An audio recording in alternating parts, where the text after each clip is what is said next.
My dear students, today I want to introduce a new chapter, and this chapter is sequence and series. Though you have to study arithmetic progression, so now we'll start this chapter with the definition of sequence and series.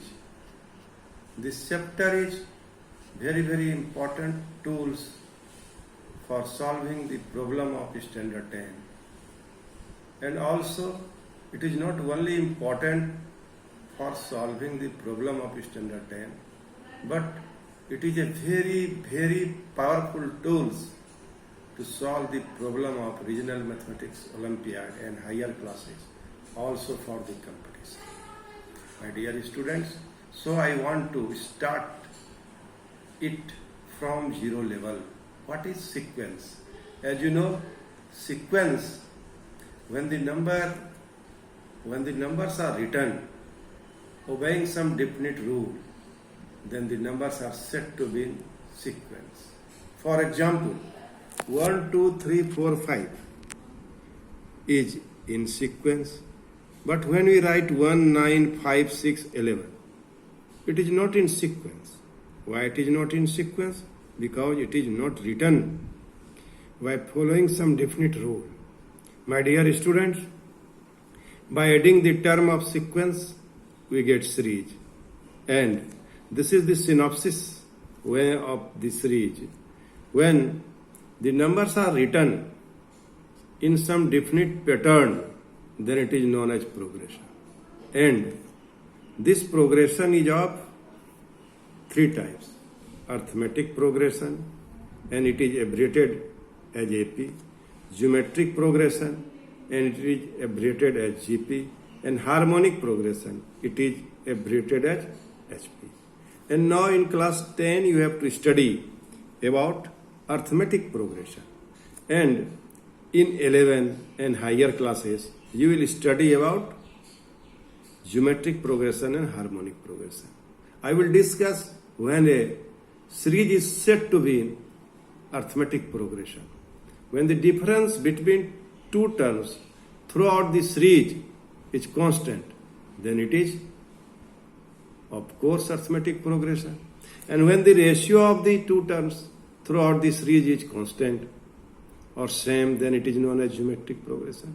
So I have already told you that you must know extra. And this extra is, you have to know about geometric progression, about harmonic progression.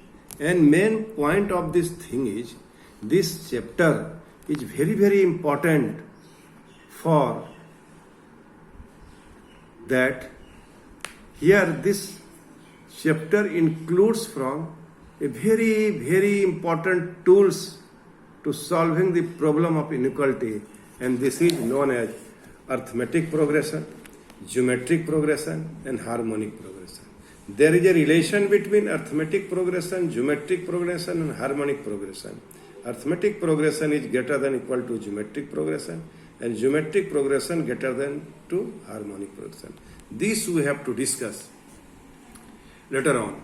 So now I want to discuss that this chapter is very important, and I want to end the introduction of this chapter with a very remarkable story, very important story. The story is, you know that Gauss was very popular mathematician and also physicist, and a story was linked with Gauss. When Gauss was 10 years old, he was asked to find the sum of positive integers from 1 to 100, and he wrote S1 is equal to 1, 2, 3 plus so on 100. And after reversing the series, he wrote 100, 99, 98 plus so on 1. And after adding these two series, we have 2s1 is equal to 101. 101. So on 101. Of course, 101 comes 100 times. So when a number added with itself, it gives us multiple. So s1 is equal to 100, 2s1 is equal to 100 into 101. And s1 is equal to 100 by 2 into 101. So sum of the integers from 1 to 100 is 505. Perhaps Gauss here, as I think, followed this method. I hope you have understood this story, and by following this story, now we will discuss about the sum of finite terms in AP. We will discuss all the things later on. So my dear student, I give you advice that you must go through this chapter sincerely and read the NCERT book. And beside this book, you will also read some reference book and try to solve the problem of RMO involving inequality. I hope you will do so. Thank you. Thank you very much.